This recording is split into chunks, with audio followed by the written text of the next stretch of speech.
Struggles and repression in Latin American countries. Our first speaker is Juan Kornblihtt, and he's going to speak about ground-renting class struggle under alternatives to neoliberalism, governments in South America. He's here from the Universidad de Buenos Aires. Second, we have David Velasco from Peru, who's going to speak on criminalization and repression of prophets in Peru on behalf of OCMAL and FEDPAS. And then we have María del Carmen Verdú, coordinadora contra la represión política e institucional, COREPI, and she's going to speak about the situation in Argentina and extractives. We have 15 minutes per speaker. We have a Spanish translation for David, so we'll take a bit longer, and then we'll have discussion afterwards. Thank you for the invitation and the organization of the Congress. I'm going to speak in English, not very well. I'm originally speak Spanish, but I will try to make me understand in my bad English. My work presentations try to understand one general condition we have in South America in the last 10 years, now is changing, with similar kind of governments in each country of South America. We can find Chavez, Evo Morales, Lula, Correa, Kirchner. They have quite difference, but they have just common trend with changes which present themselves as an alternative to neoliberalism. Someone talks about socialism, other ones talk about the buen vivir, other ones talk about a national populist government, but indeed they have a common trend, and this common trend arises in some specific moment and finish in the same moment. So we have some common thing we have to understand. And it's very related with what we were talking here, because which is in common is the boom cycle of commodities. This expansion of the China demand of the commodities, oil in Venezuela, and soybean, for example, in Argentina, meaning in Brazil, etc., puts us in front of what is happening with this relation. And it seems to be, as Guillermina points yesterday, some contradiction between an expansion of popular rights, popular governments, and at the same time, conflicts arising in the local place where commodities are produced. And this common cycle we can understand better when we think that the particular place of South America in the worldwide economy, in the division of labor, worldwide has changed a lot. We found the rise of East Asia, China with lower wage, expanding commodities of exports from industrial goods, industrial commodities. But South America hasn't changed in its history place of producing primary goods. When we see, for example, the percent of exports of each country, we can find there that 60% and more of exports are primary goods, primary commodities. So there was not a change in the history of South America. We had big changes worldwide with the globalization, but South America remained in the same place. And this place can explain us, I think, the particular cycles we found in this contradiction between popular governments and conflicts and attacks in the local places of production. And one thing I think is important to understand this, and maybe we can, after debate in the questions time, is maybe when we think in extraction, I understand the word and the importance of the word of extraction, but it can be seen just in a linear way. Just as, okay, imperialism comes, take primary goods and take away from South America, and it's just pillage, just something that go away, and continually we have a drain from South America to the rest of the world. That we Nice explanation, imperialism is bad, local governments fight against imperialism, and we have a contradiction, but it's not so simple. What we found in South America, and we have to understand it's important, that producing primary commodities related to natural resources has a particularity. In general production, we have industrial production puts the competition between companies to produce. In general, we have exceptions, makes a competition. If you have higher productivity, because you have good technologies, you have development of technology, you get extra profits, but competitions equalize the profit rate. In the long term, it's not simple, but in general, we found that competition in industry, in normal industry, manufacturing industry, equalize the profit rates.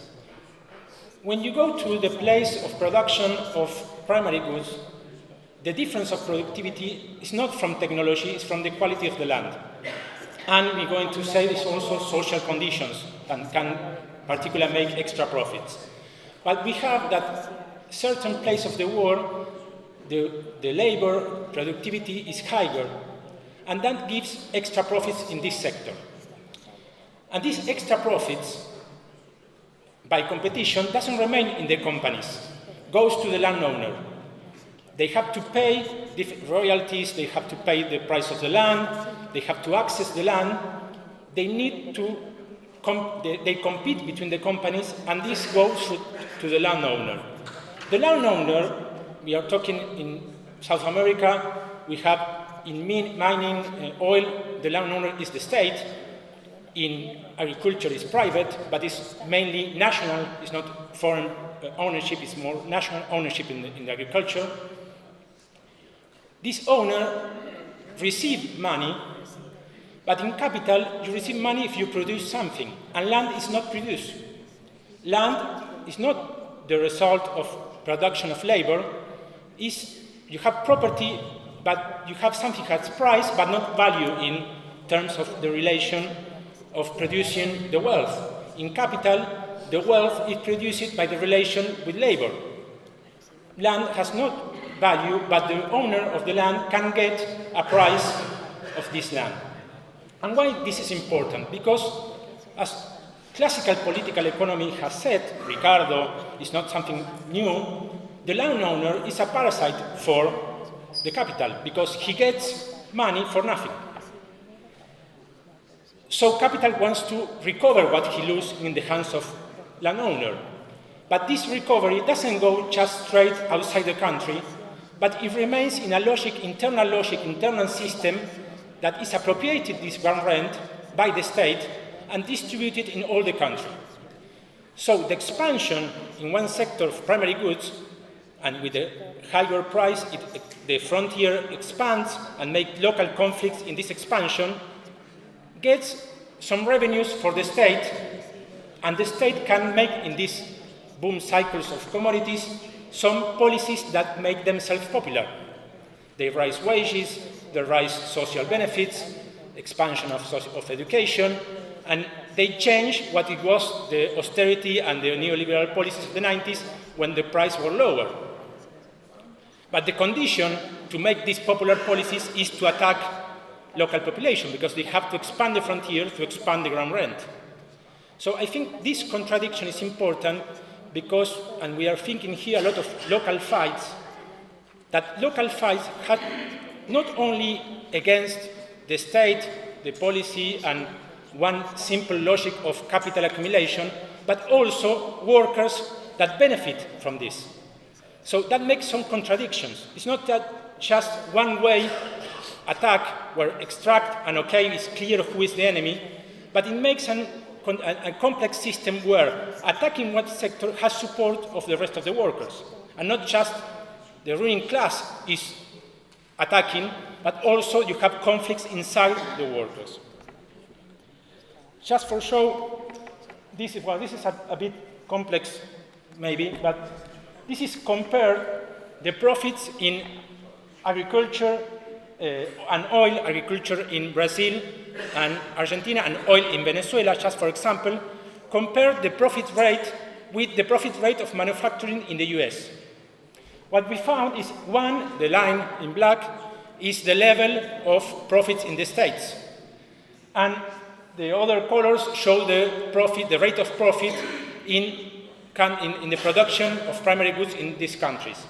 What we found is 30 or 10 or 4 more rate of profit than in the States we found in these places. So there is a lot of extra profit to be appropriated by different subjects. This, for example, puts a question in one tradition which is related with the idea of extractionism, that is the unequal exchange. Maybe you have heard, you usually think that there is an unequal exchange between South America or the periphery and the center. But what we found is there is a profit going to these countries, not just going away, but coming to these countries. And this is important because if you only see one way, we cannot understand the other complexity of all the policies and what is going in these countries.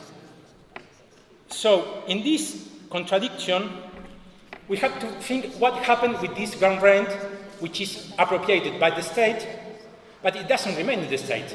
And the state is not just the representative of people, the state is part of capital. It is capital, and it reproduces capital. And what capital it reproduces? Well, it reproduces local companies and foreign companies trying to recover this ground rent they lost.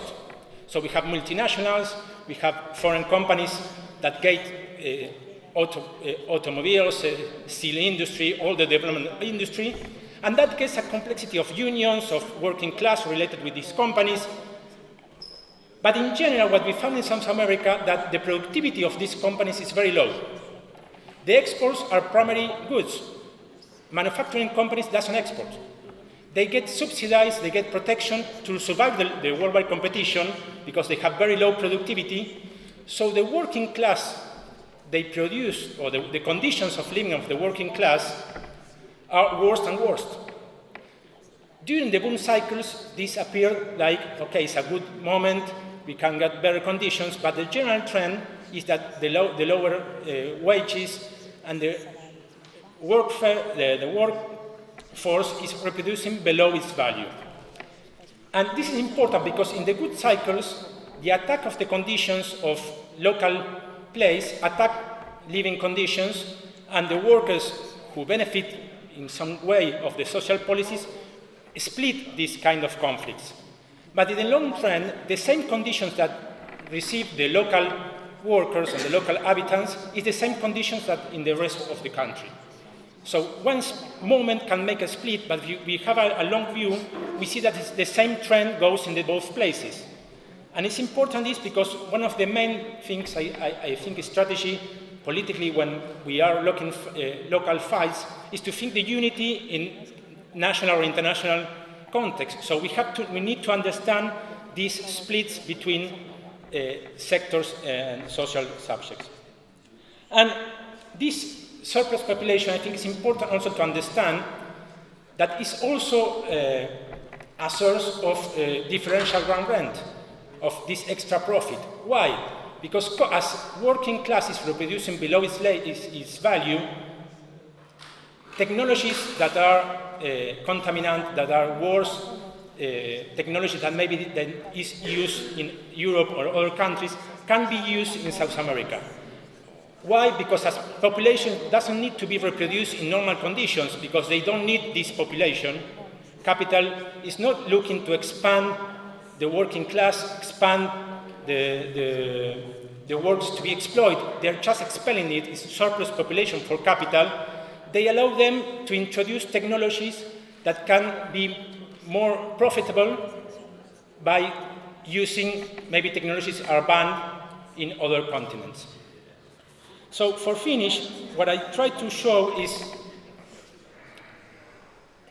extractivism is, I think, is just one way look of the problem. We have to make a more complex analysis of how the ground rent implies a relation between the local conflicts, local expansion of production, and the general state policies and the general relation. And it's important because we need to have a general strategy if we want to win. If we just want to have some testimonies of good fights, we can remain in analysis is one way. But if we want to win, we need a more general view. And this general view, I think, introducing the problem of ground rent, in particular for South America, but maybe in other local conflicts, which is also the problem, may give you an answer of what is happening in general to this kind of conflict. Thank you.